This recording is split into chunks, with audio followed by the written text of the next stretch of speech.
India news के digital channel in खबर पर आपका स्वागत है। आपके साथ मैं हूं राकेश पांडे, मेरे साथ विद्या सर हैं और बातचीत होगी पाकिस्तान को लेकर।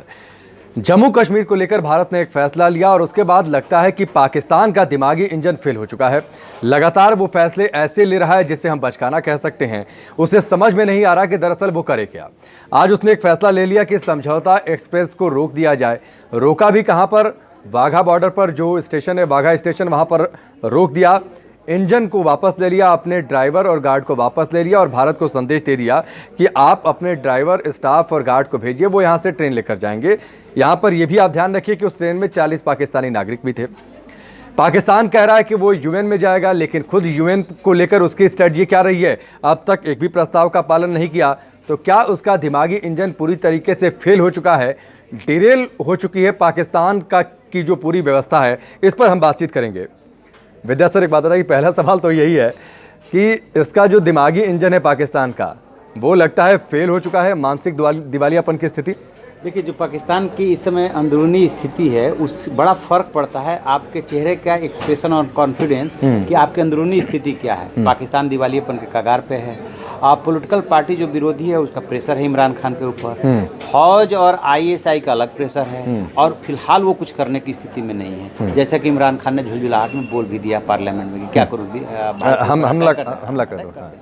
अब उनके पास विकल्प क्या बचता है? मान लें कि आपने राजनयिक रिश्ता तोड़ा या व्यापारिक रिश्ता ख़त्म किया, इससे भारत के ऊपर तो फर्क ही नहीं पड़ता। अभी मैं देख रहा था 18,000 करोड़ का 2018-19 में कुल व्यापार हुआ और ये पूरे, यदि दुनिया के संदर्भ में भारत का देखेंगे व्यापार, तो 0.04% के आसपास ये बैठ रहा है। तो भारत के ऊपर तो कोई असर नहीं पड़ रहा है क्योंकि इसकी इकोनॉमी बहुत बड़ी है। पाकिस्तान के ऊपर बल्कि ज़्यादा असर पड़ रहा है। ठीक, आपने वो भी डिसीजन ले लिया। अब क्या है, तो जो समझौता वाला इन्होंने किया उससे साफ साफ लगा कि वाकई में इनका कहीं ना कहीं ब्रेन फेल हो रहा है और पाकिस्तान को इस समझ में नहीं आ रहा कि क्या करे। नहीं, और अगर मान लीजिए कि आपको कॉल ऑफ भी करना था तो उसे आज की तो यात्रा पूरी करने देते। आपने बीच में रोक दिया, कह दिया कि हमारे ड्राइवर और गार्ड को खतरा है।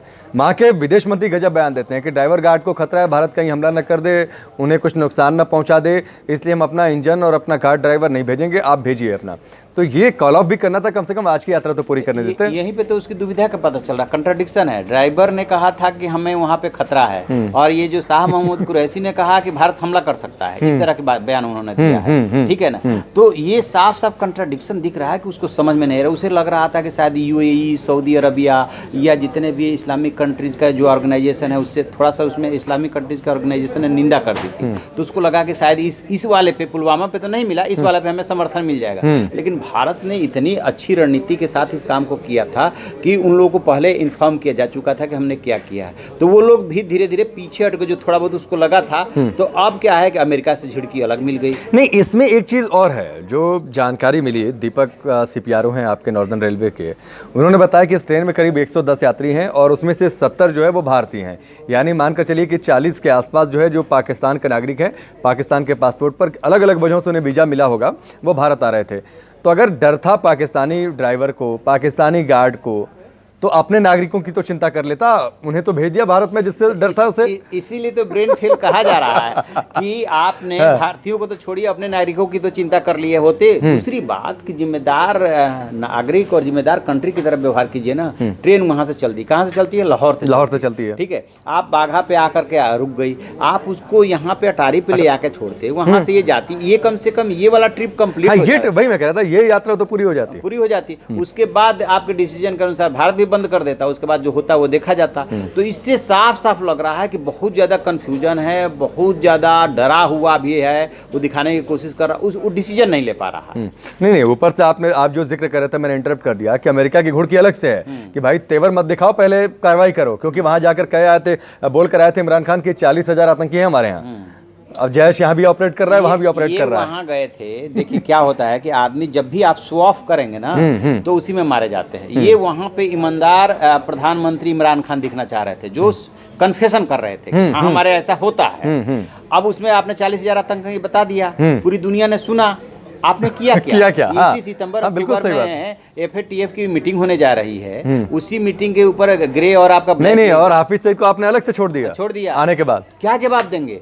यदि इनको सिर्फ अमेरिका इसलिए जो ट्रंप ने बयान दिया कि अफगानिस्तान से भाई उसको निकलना है, इसलिए थोड़ा पाकिस्तान के पीठ पे हाथ रख दिया, इनको गलतफहमी हो गई कि अब ट्रंप हमारे साथ आ गए हैं। अब क्या, बाद में पता चल गया कि अमेरिका ने जो ऑफिशियल लाइन ली उसमें जो है पाकिस्तान के खिलाफ लिए, पहले एक्शन करके दिखाओ, घुड़की खा गए। अब UNSC में भी जाएंगे तो वही हाँ, तो बात यही कर रहे हैं। दूसरा जो हम बात करें क्यों दिमाग फेल हो गया है, कह रहा है कि यूएन में जाएगा। अरे यूएन कमीशन बना था इंडिया पाकिस्तान के लिए, उसमें जो गाइडलाइंस बनी थी कि आप POK से अपनी सेना हटाएंगे, उसके बाद भारत अपनी सेनाएं हटाएगा और चरणबद्ध तरीके से। आपने आज तक सेना नहीं हटाई। गिलगिट बाल्टिस्तान को लेकर आपने वहां पर इंक्रोचमेंट अपने हिसाब से करवाया, कुछ एक हिस्सा आपने चीन को अलग से दे दिया, तो पाकिस्तान यूएन में जाकर कहेगा क्या?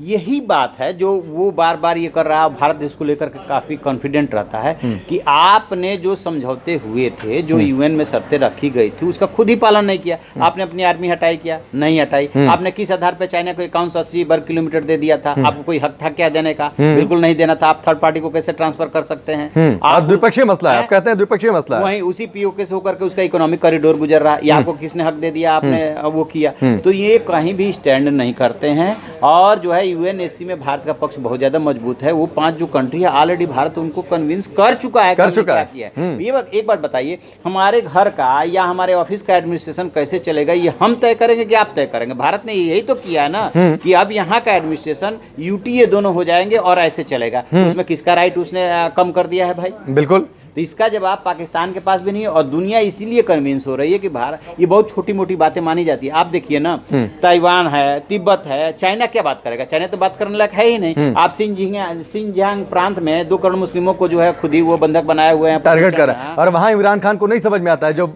लगातार संसद में बोले कि भारत में मुस्लिमों की स्थिति ऐसी बुरी, मुस्लिमों के असली हिमायत करने वाले हैं, तो चीन में जो मुस्लिमों की स्थिति है उस पर बोलते, उसमें नहीं बोलेंगे। उस पर बोलेंगे तो उनके पूरा जो है इकोनॉमी का खतरे में आ जाएगी। इतना ज़्यादा वो कर्ज दिया हुआ, उसी के कर्ज की बदौलत आपकी व्यवस्था चल रही है। ठीक है, कुल मिला जुला करके मुझे ये पूरे मसले में जितना समझ में आ रहा है कि भारत ने कोई बहुत बड़ा परिवर्तन नहीं किया। ये दुनिया के लेवल पे जा करके सोचेंगे तो बहुत छोटी सी बात है कि एडमिनिस्ट्रेशन के तरीके में फर्क नहीं, लेकिन पाकिस्तान का तो ब्रेन फेल हो गया ना, उनका दिमाग तो फेल हो गया। वो समझ नहीं पा रहे कि अपने लोगों को समझाएं कैसे कि हम भारत के खिलाफ जो हमारा स्टैंड था वो बरकरार रहा है। पाकिस्तान की मैं मूर्खता ये कहूँगा कि उससे ये लग रहा है कि जितना वो परेशान है इस समस्या को लेकर के, जिसके बदौलत उसकी राजनीति चल रही थी, वैसे ही दुनिया सोचेगी। वो ऐसे सोच रहा है जैसे छोटा बच्चा नहीं सोचता है, जैसे रो रहा है तो वो सोच रहा है कि सब कोई हमारे जैसा ही दुखी है। ऐसा नहीं है। दुनिया इसको बहुत छोटी सी बात मान रही है, और छोटी सी बात है भी, क्योंकि आप खुद ही शर्तों का पालन नहीं करते हैं। तो पाकिस्तान इस मामले में कुछ नहीं कर पाएगा। और इस वक्त वो इस स्थिति में भी नहीं है कि वो हर बार क्या करता था, वो परमाणु हमले की धमकी देता था। इस बार क्यों नहीं धमकी? हाँ, ये बिल्कुल क्यों नहीं धमकी दे रहा? इसलिए कि पहले की परिस्थितियों में और अब की परिस्थितियों में अंतर आया। सिर्फ न्यू पाकिस्तान कह देने से नहीं होगा। भारत न्यू इंडिया की तरफ बढ़ रहा है, लेकिन पाकिस्तान नहीं। यहाँ पर एक चीज और बात है, आपने न्यू पाकिस्तान का जिक्र किया, जो इमरान खान अक्सर कहते हैं, बदलता पाकिस्तान, न्यू पाकिस्तान, मोदी की नकल करते हैं वो। आपको याद होगा एयर स्ट्राइक के बाद जब पाकिस्तान ने संबोधित किया था इमरान खान ने, तब कहा था कि न्यू पाकिस्तान ने मौका दीजिए, हम एक्शन लेंगे। क्या एक्शन लेंगे? आप तो पीपल टू पीपल जो कॉन्टैक्ट है वो आप तोड़ रहे हैं। आप अपने नागरिकों की परवाह नहीं कर रहे। फिल्मों को आपने अलग से बैन कर दिया, एयर स्पेस का एक कॉरिडोर आपने अलग से बंद कर दिया। तो जो कॉन्टैक्ट का जरिया है वो तो आप खुद तोड़ रहे हैं। मुझे जहाँ तक लगता है राकेश जी, कि पाकिस्तान में कोई भी प्रधानमंत्री बन जाए, जो वहाँ का सेटअप और माइंड सेट बन चुका है, जो भी आएगा वो ISI और फौज के हाथों में खेलता है। और इमरान खान के ऊपर तो आरोप है कि फौज ने ही इनको जिताया है। तो अब खुद इमरान खान को लग रहा है कि यदि हमने आर्मी की बात, ISI की बात नहीं मानी तो वो आपको फिर रहने नहीं देगी, फिर आपका तख्ता पलट कर देती है। नहीं, मुझे तो लगता है कि वहाँ के लोगों की भी मेंटेलिटी है कि भारत के खिलाफ आप बातचीत करिए, जब तक आपकी इमेज ऐसी बनी रहेगी कि आप भारत के खिलाफ स्टैंड लेकर हैं, तब तक ठीक है, तब तक आप गद्दी पर हैं।